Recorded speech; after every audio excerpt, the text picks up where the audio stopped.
जय जय प्रीतम के प्रेमी भक्तों, पूज्य भाई जी, पूज्य राधा बाबा के परिकरों व अन्य रसिक प्रेमियों को किरण गोस्वामी व विशाल गोस्वामी का प्रेम सहित राधे राधे। जय जय प्रीतम का एक अध्याय यानी 6 शतक पूरे हो चुके हैं। आप लोगों ने इन्हें पूरे मनोयोग से सुना।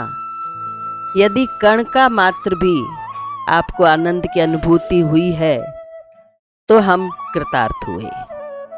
यह सब पूज्य भाई जी, पूज्य राधा बाबा की अनुकंपा, पूज्या सावित्रीबाई के आशीर्वाद से संभव हुआ। इन्हीं के आशीर्वाद से जितना समझ आया उसी को आपके साथ बांटा है। मेरे पिता तुल्य स्वामी कृष्ण प्रेम जी, जो मेरे ज्येष्ठ थे, उनके साहित्य ने मेरे सामने आई हुई गुत्थियों को सुलझाया। उनका मेरे ऊपर सदैव वरद हस्त रहा। उन्हें शत शत नमन। और अंत में मेरे पुत्र चिरंजीव विशाल गोस्वामी, जिसने अपनी सामर्थ्य से संयोजन कर मुझे सहयोग दिया, उसे तो मैं क्या कहूँ। प्रथम 6 शतकों में श्री राधा के संयोग की अनुभूतियों का वर्णन था। अब 7वें अध्याय से अनुभूतियाँ परिवर्तित हो जाती हैं। इन शतकों में बाला की विरह दशा का दर्शन होता है।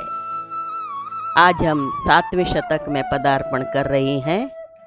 प्रेमी जनों से अपेक्षा है कि वे प्रेम पूर्वक इनका श्रवण कर हमारा उत्साह बढ़ाएंगे।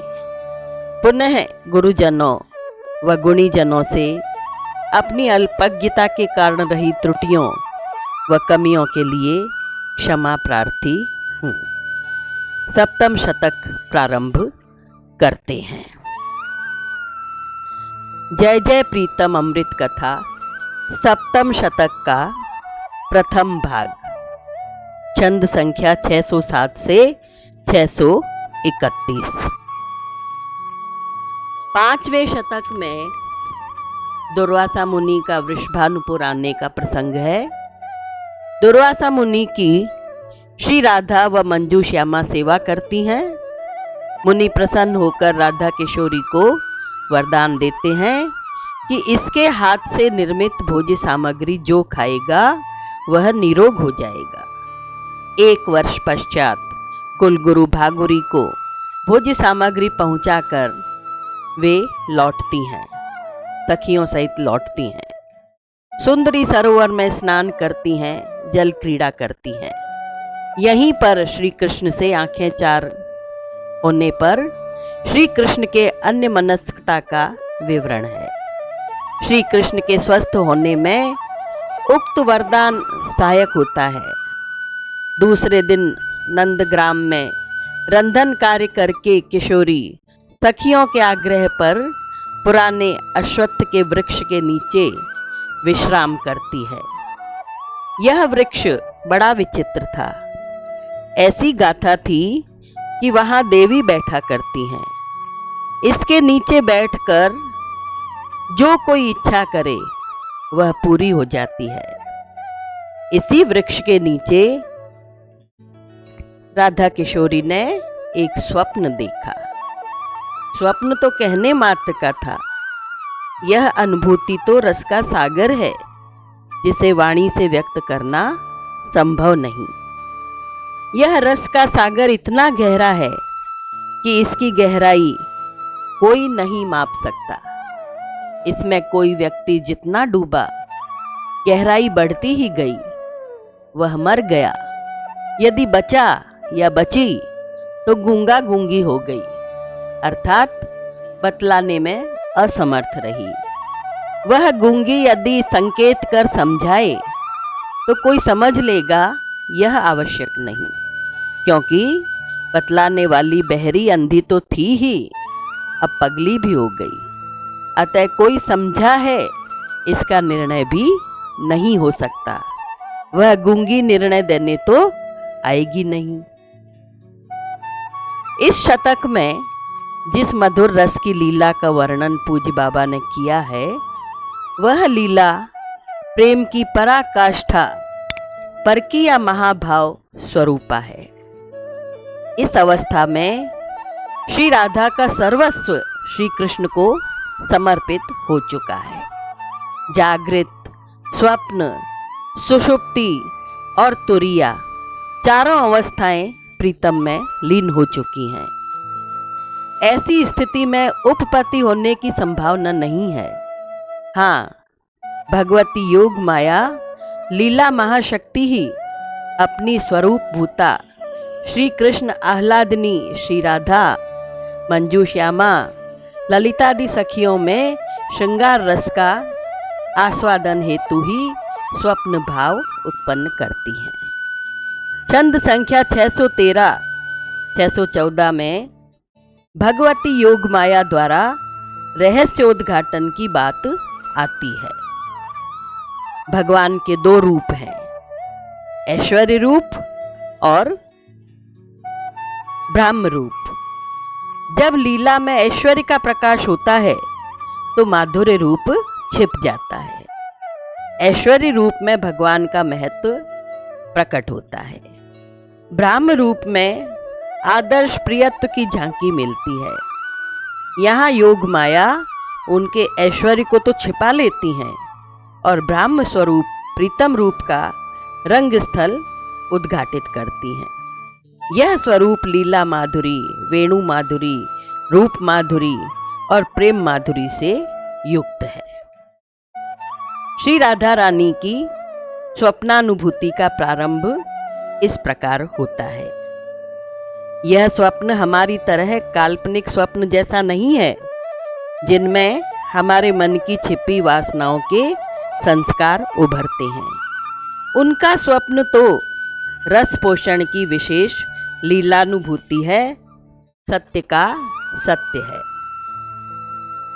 श्री राधा को, अब कथा प्रारंभ होती है, श्री राधा को प्रीतम से संबंध की विस्मृति हो जाती है। उनका द्विरागमन हो रहा है। वे अपनी अनुजा मंजू श्यामा के साथ गंतव्य की ओर जा रही हैं। उनका देवर दुर्मद आगे पथ दिखा रहा है। ये दोनों पालकियों में जा रही हैं। मार्ग में किशोरी उस विवाह का चिंतन करती है जो उन्होंने कभी अनुभूति नहीं किया। रवि सेतु आने पर वे बैठ जाती हैं। दुर्मद को आदेश देती हैं। देवर है राधा जी का काल्पनिक। दुर्मद आदेश का पालन करता है। राधा किशोरी रवि मंदिर में दर्शन करने बढ़ती हैं। अनुजा को हृदय की बात बताती हैं। अनुजा फूट फूट कर रोने लगती है। दोनों बहनें आपस में धैर्य बंधाती हैं। यहाँ यह समझ लेना चाहिए कि पूर्व में ब्रह्मा जी ने भांडीर वन में श्री कृष्ण के साथ उनका विवाह संपन्न कराया था। यह राधा किशोरी को विस्मृत हो गया। श्री राधा व मंजू श्यामा को दुर्मद गोप पालकियों में लेकर के जा रहा था, तो वे समझ रही थी कि पितृगृह से विदा होकर वे कदाचित नंदग्राम की ओर जा रही हैं, क्योंकि उनका श्री कृष्ण से विवाह हुआ है। रवि सेतु तक नंदग्राम व यावट ग्राम का मार्ग एक ही है। जब दुर्मद, राधा जी का देवर और मंजू श्यामा का पति, रवि सेतु से नंदग्राम की बजाय यावट ग्राम की ओर ले जाने लगता है, तो राधा किशोरी दर्शन करने हेतु रुकने का आदेश देती हैं। दर्शन के बहाने दोनों बहनें एकांत पा जाती हैं। राधा किशोरी व्यथा बताती है कि उनका पति रायण यदि उन्हें स्पर्श भी करेगा तो वे नदी में कूदकर या अंगूठी में जड़े नग वज्रमणि को निगलकर प्राण त्याग देंगी। मंजू श्यामा ने भी उनका अनुसरण करने का निश्चय सुनाया। यह सुनकर बहन से बिछुड़ने की आशंका से मंजू श्यामा फूत्कार करती है। तब श्री राधा धैर्य बंधाती हैं कि वे मृत्यु के बाद पुनः कलेवर धारण कर जन्म लेंगी, वह उनका मिलन होगा, क्योंकि जब तक श्री कृष्ण ब्रज में हैं, उनकी सेवार्थ ब्रज में ही उनका जन्म होगा। यहाँ एक विशेष बात समझ लेनी चाहिए। यह बात उल्लेखनीय है कि श्री राधा के तथा कथित पति रायाण गोप व मंजू श्यामा के पति दुर्मद व अन्य ब्रजांगनाओं के पति सभी श्री कृष्ण के आत्म प्रकाश गोप ही हैं, क्योंकि जिस समय ब्रह्मा जी ने 1 वर्ष तक सभी गोपों का अपहरण किया था, तो श्री कृष्ण ने ही सभी गोवत्सों गोपों का रूप धारण कर लिया था। इस 1 वर्ष तक वे सामान्य लीला करते रहे। अतः इस 1 वर्ष में जिन गोपों के साथ जिनका विवाह हुआ, सबका पाणी ग्रहण श्री कृष्ण से ही हुआ। रायाण दुर्मद आदि गोपों में श्री कृष्ण ही विद्यमान रहे। राधा किशोरी ग्राम में प्रवेश करती है, महल में प्रवेश करती हैं, फिर विशाल राजप्रासाद में प्रवेश करती हैं। वहां देवी की अर्चना कराई जाती है। किशोरी व मंजू श्यामा सास जटिला के चरणों में प्रणाम करती हैं। वृद्धा उनका मुख देख करके दर्शन करके अभिभूत हो उठती है। वह अखंड सौभाग्यवती का आशीर्वाद देती है। दोनों को देखकर अपने कुल के तथा पुत्रों के भाग्य सराहने लगती है। उन्हें शीघ्र ही पुत्रवती होने के आशीर्वाद की झड़ी लगा देती है। श्री राधा व मंजू श्यामा विशुद्ध प्रीति की मूर्तिमती स्वरूपा हैं। उनमें इंद्रिय भोगों की तो लेश मात्र भी लालसा नहीं है। नंदगांव भी वे गईं, पर वहां यशोदा मैया व अन्य गोपियों ने किसी ने भी ऐसा आशीर्वाद नहीं दिया। वे कल्पना मात्र से ही मूर्छित हो जाती हैं, संज्ञा शून्य होकर के लुढ़क पड़ती हैं। वृद्धा के हृदय में वात्सल्य धारा उमड़ती है। वह शीतल उपचारों से मूर्छा दूर करती है। छंद संख्या 632 से 637 में पर्णकुटी वाली देवी पौर्णमासी का प्रकट होने का वर्णन मिलता है। पर्णकुटी वाली देवी अचानक प्रकट हो जाती हैं। किशोरी उन्हें पहचानती नहीं, पर यह अनुभव करती है कि ये ही मेरी रक्षा करेंगी। देवी के कूट वचनों से राधा किशोरी परित्राण की आशा करती है। वे उसे सूर्य व्रत का आदेश देती हैं। 12 वर्षों के लिए व्रत के नियम निर्धारित कर देती हैं। देवी के प्रत्येक उक्ति का वृद्धा अनुमोदन करती है। बाला का अनुजा का संताप मिट जाता है। वे उनके चरणों में लौट जाती हैं। दयामयी अम्बा दोनों को छाती से लगाती हैं। आंखों से झरझर आंसू बहने लगते हैं और फिर सूर्य की अर्चना प्रारंभ होती है। देवी ने व्रत के नियम बताए कि युवती 12 वर्ष तक ब्रह्मचारिणी रहकर पूजा करती है। पति की छाया का भी संस्पर्श न हो तो उसकी आयु ब्रह्मातुल्य हो जाती है।